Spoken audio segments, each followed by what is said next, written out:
Wassalatu wassalamu ala Sayyidina Rasulillah Sayyidina Muhammad bin Abdullah wa ala alihi wa sahbihi wa mawalah. Dibahas malam ini tentang niat dan tujuan di dalam menikah, sebagaimana disabdakan oleh Rasulullah sallallahu alaihi wasallam dan diajarkan oleh beliau.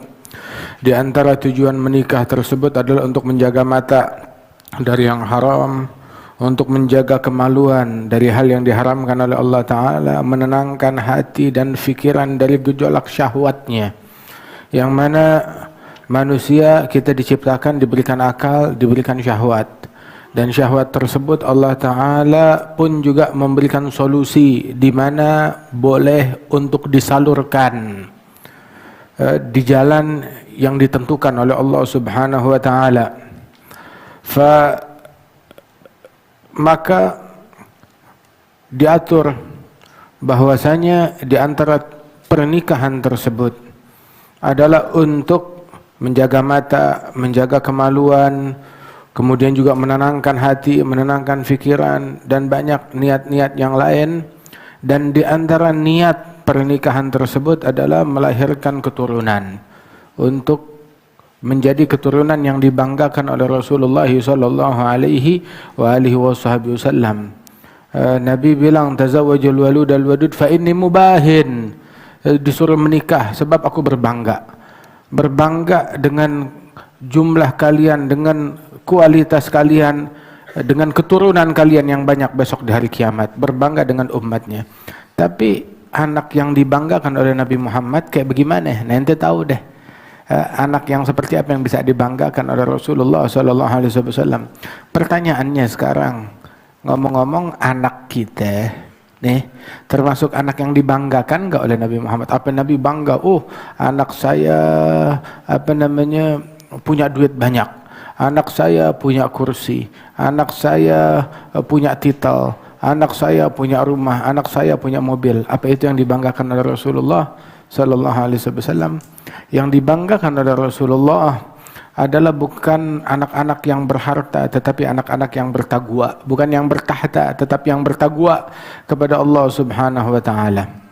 Tujuannya pernikahan adalah untuk membanggakan Rasulullah, dan juga dijelaskan kita dalam majelis-majelis ini, kita nikah buat nyenengin Nabi. Prioritasnya nyenengin Rasulullah, bukan nyenengin besan, bukan nyenengin mempelai pria, mempelai wanita, bukan nyenengin tamu undangan, bukan. Nyenengin Nabi besar Muhammad sallallahu alaihi wasallam. Itu prioritasnya. Yang penting Rasulullah senang. Kalau senangnya Rasulullah ya kebetulan juga besan juga senang, ya gak jadi masalah. Senangnya Rasulullah membuat mempelai pria wanita senang, ya alhamdulillah. Tapi Rasul senang, besan gak senang hati, biar ke laut aja, mampus aja gak apa-apa. Yang penting Nabi girang. Mempelai gak senang hati, tamu gak senang hati, tapi Nabi senang. Masa bodoh, lu gak senang gak apa-apa, lu boleh makan kerikil. Selesai. Prioritasnya nyenengin hati Nabi Muhammad sallallahu alaihi wasallam. Maksudnya apa? Ya maksudnya acara-acara yang terlaknat, yang dikutuk, yang mencabut keberkahan pernikahan, itu hindari dari pernikahan kita, dari acara-acaranya kita. Kita orang Islam, kenapa kita ngikut adatnya Yahudi? Orang Yahudi kawin nggak ngikut adatnya orang Islam, ya kan? Yahudi bikin kawinan, apa dia pakai cara orang Islam? Pestanya, apa dia kawinan orang-orang Yahudi dan Nasrani bawa lagunya solawatan? Kan kagak, enggak. Di orang kawinan nggak bawa solawatan. Kenapa kita bikin kawinan bawanya lagu Barat, bawanya lagu Yahudi, bawanya lagu Nasrani, bawanya lagu yang hingar bingar, yang membuat Allah Ta'ala murka? Kenapa? Apa mereka kalau kawinan Yahudi, Nasrani, musyrikin, kalau kawinan mereka pakai mukena? Kan kagak. Kenapa lu pakai gaun pengantin kayak mereka? Kenapa? Mereka aja kawin ya nggak pakai mukena kayak orang Islam. Mereka kawin apa mereka pakai peci, pakai imamah, pakai sorban. pakai rebana. Begitu kalau kawin? Enggak. Nah kenapa? Ente ngikut adatnya mereka. Padahal kalau mau ada adat yang ngikutin, mereka ngikut adat kita. Bukan kita ngikut adatnya mereka. Jadi kenapa? Kita orang Islam dibodohi. Ente sadar aja. Dibodohi. Oh tapi yang bikin dokter bodoh itu. Yang bikin profesor, yang bikin insinyur, yang bikin ustadz. Sama, dibodohi. Pembodohan, waliyadzubillah min dzalik. Alhasil kita nahnu qaumun a'azzanallahu bil Islam. Ini ibtaghaina al-izzata bighairihi adzallanallah. Kita kaum yang mana Allah memuliakan kita dengan Islam. Terus kita mau cari kemuliaan dengan selain Islam. Mau cari kemuliaan di dalam nyanyian mereka, lagu mereka, adat mereka, prosesinya mereka, cara mereka pernikahan, cara mereka pesta, cara mereka ini dan itu resepsi. Niscaya kita bakal dihinakan oleh Allah Subhanahu wa taala. Wal iyadzu billahi min dzalik. Laqad kana lakum fi Rasulillahi uswatun hasanah, teladan terbaik dalam pribadinya Rasulullah sallallahu alaihi wa alihi wasallam. Kemudian juga bahwasanya kita mau bikin Rasulullah bangga dengan pernikahan kita, bukan ntar punya anak 10 baru kita bikin bangga Rasulullah, enggak. Tapi dari proses pernikahannya tuh, akadnya Rasulullah bangga dengan prosesi akad nikah kita, dengan resepsinya kita, dengan syukurannya kita, dengan walimatul urus yang kita lakukan, bangga dengan hidangan yang kita sajikan. Ini hidangan untuk membanggakan Nabi Muhammad. Cateringnya apa? Catering yang membuat Rasulullah bangga. Baju pengantinnya apa? Baju pengantin yang bikin Rasulullah bangga. Make upnya apa? Make up yang disukai oleh Nabi Muhammad. Make up apa yang disukai oleh Nabi Muhammad? Yang enggak dilihat oleh yang bukan muhrim, yang tidak dilihat oleh yang bukan muhrim. Make up yang kagak ditaruh di medsos fotonya. Ente sekarang nih mempelai wanita, akad nikah, akadnya 1 kali, suaminya 1. Kenapa yang menikmati wajah mempelai wanita ribuan? Kan nikahnya sama 1 orang, kok dinikmati oleh ribuan orang? Dinikmati wajahnya, dinikmati acaranya, dinikmati make upnya, wah dinikmati dan dikomentarin oleh ribuan orang. Udah gitu bangga lagi. Itu kita sekarang lu kawin untuk bikin Rasulullah bangga atau setan yang bangga? Pikir aja, kira-kira kalau udah begini yang bangga siapa? Nabi Muhammad atau setan? Nabi nggak bangga sama yang begituan. Terus acara pernikahan yang Rasulullah nggak bangga dengannya, yang membuat iblis menjadi bangga. Oh, anggota baru, koncoku ini. Iblis berbangga begitu, koncoku bangga iblis. Oh, saya punya konco yang berkerudung, saya punya konco yang berpeci, saya punya konco titelnya haji, saya punya konco titelnya Habib. Na'udzubillah min dzalik.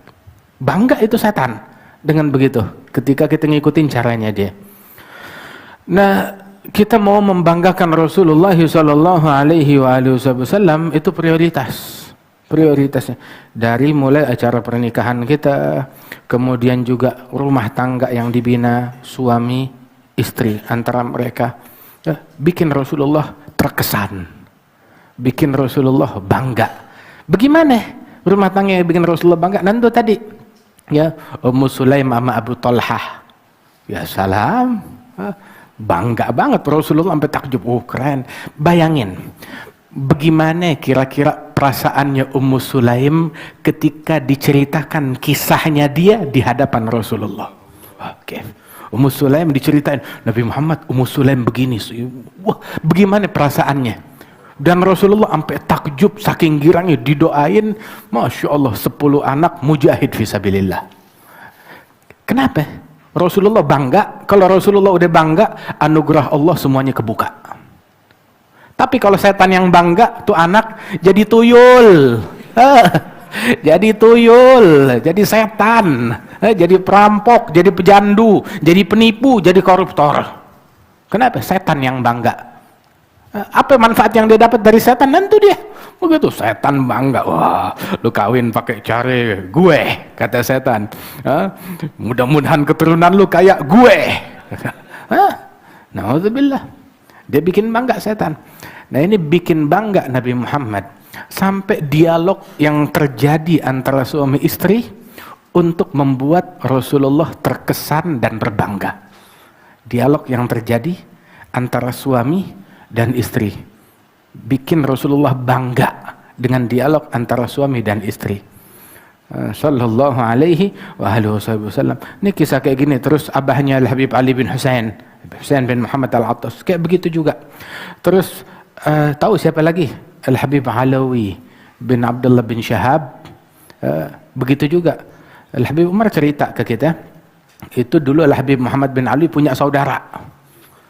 Punya saudaranya sakit, terus meninggal di pangkuannya Habib Alwi. Di ruangan, di kamarnya Habib Ali, meninggal, udah dipinggirin, udah meninggal, khalas. Dia bilang sama khadim, diam-diam, jangan kasih tahu orang perempuan. Udah gitu, datang ke orang perempuan, nasihatin mereka, nenangin mereka, begitu, udah siap, terima, baru dikabarin, khalas, nih anak kita meninggal dunia. Khalas, terima, masing-masing ridha. Itu ciri orang yang berakal. Itu Ummu Sulaim, itu wanita yang berakal, punya otak, punya akal. Istrinya Al-Habib Husain bin Muhammad berakal, tahu menjaga kata-katanya, bagaimana menata, memberikan kabar, bagaimana, bukan datang anak lu mampus, enggak begitu, anak lu mati, lu kemana aja, enggak, tapi tahu cara ngasih kabar seperti apa. Itu wanita cerdas seperti itu, ya, cara ngasih kabar seperti apa dalam memberitakan, menyampaikan dengan kata-kata yang baik. Kemudian juga lihat sampai tuh Ammi Sa'ad bin Ali Al-Aidari, Sa'ad bin Ali itu dia merangkum niat-niat pernikahan. Syekh Ali bin Abi Bakar Sakran, beliau juga mentalginkan niat pernikahan. Al-Habib Abdurrahman Masyhur, kalau ada orang datang tuh kepada beliau mau nikah, ditalginkan niat menikah oleh beliau. Al-Habib Zain juga mencantumkan niat-niat pernikahan tersebut. Alhasil, bayangin, di antara niat pernikahan punya keturunan. Terus kalau keturunan saya ini sampai ditalginin nih, kan kita berapa kali nalginin orang kawin, ya begitu. Dia bilang, katanya saya niat punya keturunan yang nanti kalau keturunan saya mati di jalan Allah bisa ngasih saya syafaat besok di hari kiamat. Kalau dia meninggalnya masih kecil, maksudnya apa? Udah direncanain, diniatin, kalau punya anak mati masih kecil, ngasih syafaat buat saya besok di hari kiamat. Sampai segitunya dijadikan tuh niat. Mukmin apapun yang menimpa dia, manfaat, pahala, nggak rugi. Musibahnya sih segitu-segitu juga. Musibahnya segitu-segitu juga. Anak mati ya mati, udah. Anak mati ya mati, selesai. Begitu. Tapi kan enak. Anak mati, lu dapat surga. Ajib kan? Anak mati ente dapat pujian dari Allah Ta'ala. Anak mati ente dapat ridha dari Allah Subhanahu Wa Ta'ala. Kalau takdirnya Allah mati ya mati. Tapi ketika kita ridha, ketika kita pasrah, ketika kita berserah kepada Allah Subhanahu Wa Ta'ala, meninggalnya dia tuh membawa keuntungan. Enggak rugi. Soalnya pandangan mereka tuh enggak pendek.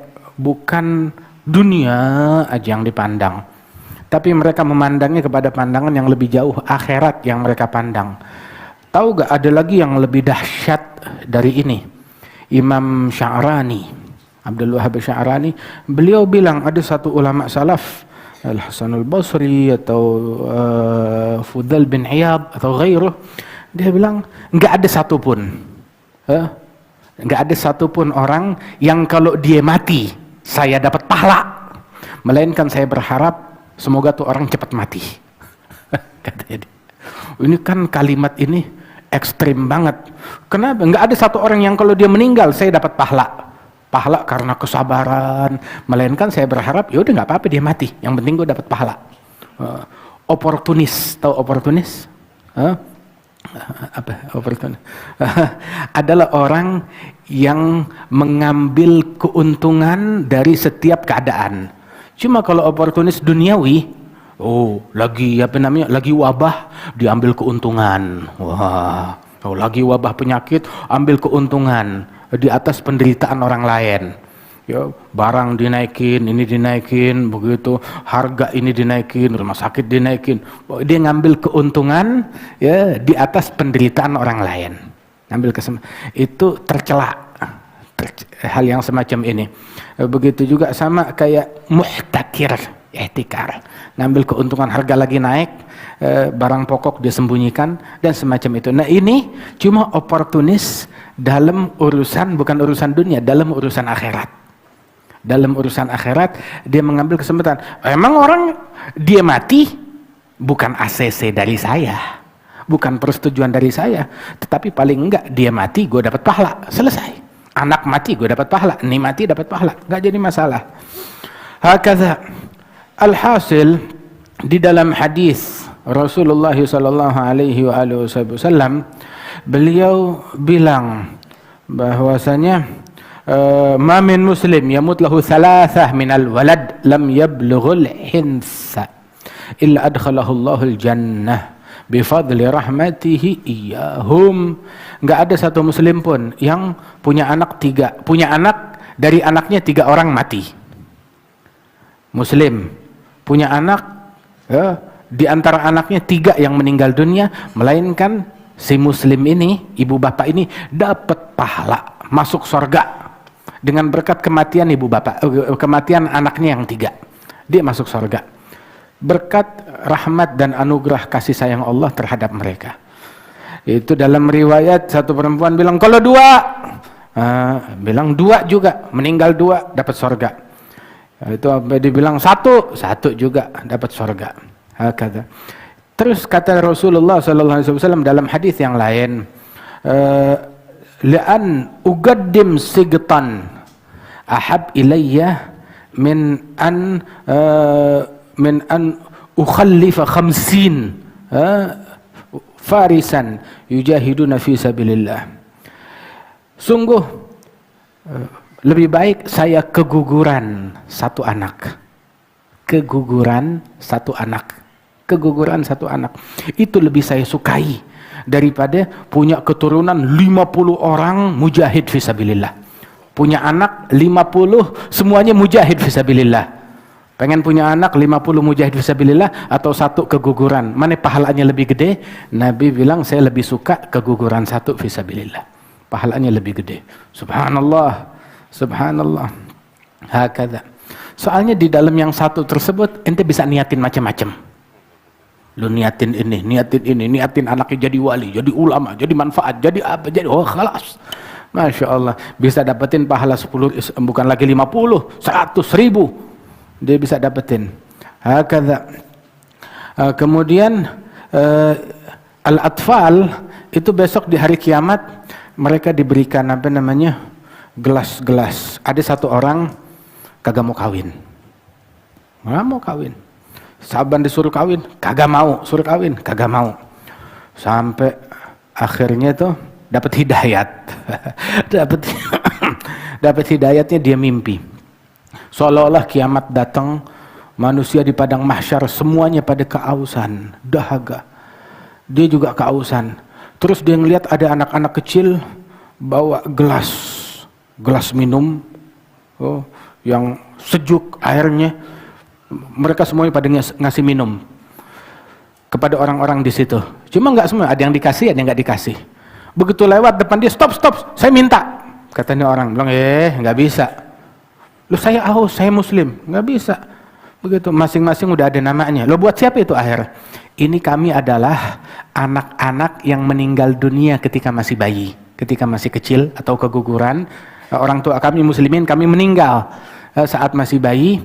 Nah kami diperintahkan untuk bawain air untuk ibu bapak kami yang pada kausan. Jadi ini buat mereka.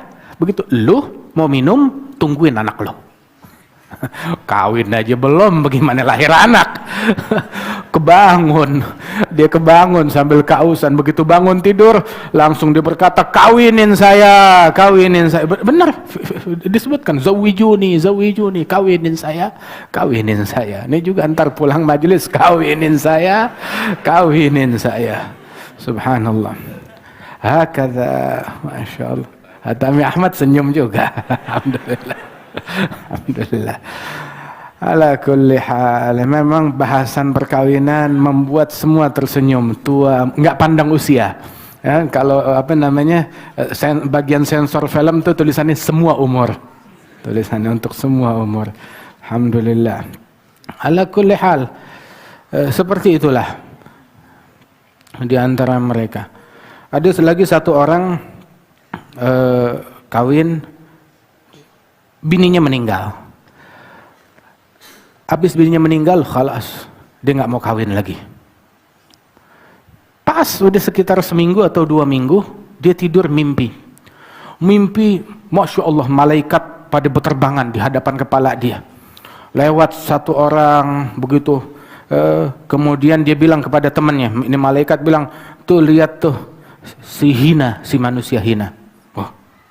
Dia nengok, siapa yang dibilang hina, dia nggak paham, cuma dia sendiri jalan. Setiap ada yang lewat, tuh lihat tuh si hina tuh, manusia hina. Terus sampai akhirnya dia mau nanya, sungkan, ngelihat satu orang malaikat, ya.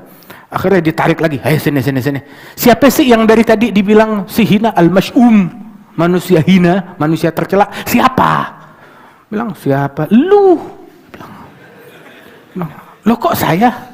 Iya, dulu nih kita malaikat ngebawain amalan kamu itu ke tempat yang tinggi. Ke tempat yang tinggi kita bawain amalan kamu tuh dengan bercahaya berlipat ganda, kita taruh ke tempat yang tinggi. Tapi sejak seminggu atau 2 minggu yang lalu udah nggak dibawain ke tempat yang tinggi, dibawanya ke tempat yang rendah. Bilang, kita nggak tahu ulah apa yang ente bikin. Lu bikin apa? Ya, sampai turun pangkat itu amalan. Bilang, seminggu 2 minggu yang lalu bini saya mati. Nah, itu amalan orang yang udah menikah beda dengan amalan orang yang belum menikah. Begitu bangun dari tidurnya dia bilang, zawijuni, kawinin saya. Wah, kata siapa, Imam Ahmad bin Hanbal atau Abu Hanifah yang nganterin jenazah istrinya. Akhirnya begitu habis nganterin jenazah istrinya, begitu diajak pulang sama anaknya, pulang, nggak mau. Pulang, Mbak, pulang, nggak mau. Kenapa? Abah cinta banget sama Umi. Bilang, kagak. Kalau di rumah belum ada bini, gue nggak mau pulang. Subhanallah. Ana mau pulang, begitu harus ada bini. Kenapa? Ana mau amalan orang yang sudah menikah. Pahalanya berlipat ganda. Wah, kata ya Rabb. Ya, mudah-mudahan Allah Ta'ala berikan taufik, berikan bimbingan, ya, dijaga keluarga kita, anak-anak kita, gurat uyun insyaallah fi dunya fil akhirah. Masya Allah, kita kedatangan tamu-tamu yang datang dari Aceh. Masya Allah, Serambi Mekah. Ada Walid Rusli, ada Tengku Aulia, ada Ustadz Rafiqi, ada Said Muhammad Al-Gadri. Masya Allah, mereka pun juga tadinya rombongan ke sini mau berapa orang? Ada 6 orang. Ada Abi Hatta, ada Abi Zahrul, apa nama tempatnya dia itu? Samalanga di sana, Masya Allah. Dan ikhwan yang lain, alhamdulillah mereka hadir semuanya dengan niat mereka. Alhamdulillah semuanya kebagian pahalanya. Alhamdulillah. Ini setiap langkahnya malaikat mendoakan, beristighfar. Itu dikatakan bahwasanya wajabat mahabbati, wajib dan pasti mendapat kecintaan dariku. Siapa orang yang saling mencintai karena Allah, orang yang saling berziarah datang karena Allah, orang yang saling duduk karena Allah, dan orang yang saling berkorban, saling tolong, saling bantu karena Allah Subhanahu wa taala. Masya Allah. Ini alhamdulillah kalau orang Aceh kangen sama kita, kita kangen sama orang Aceh juga. Masya Allah. Kita kangen, kita rindu. Insya Allah ada waktunya, insya Allah kita kumpul. Tapi emang dunia kayak begitu. Ada perkumpulan, ada perpisahan. Mukmin dapat manfaat dari perkumpulan, dari perpisahan. Makanya kan dibilang ijtama'a alaih waftaraga alaih. Ngumpulnya karena Allah, ketika udah waktunya berpisah, berpisahnya juga karena Allah. Bagaimana berpisah karena Allah? Gue mau sembahyang dulu, gue mau ngaji dulu, gue mau dakwah tempat lain, ada urusannya lagi. Subhanallah. Walakin insyaallah Allah subhanahu wa ta'ala tuliskan kita sebagai orang yang saling mencintai satu sama lain, karena Allah ta'ala ditempatkan di atas mimbar yang terbuat dari cahaya.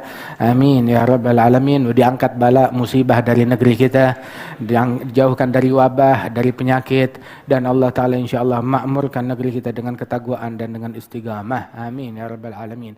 Bismillahirrahmanirrahim.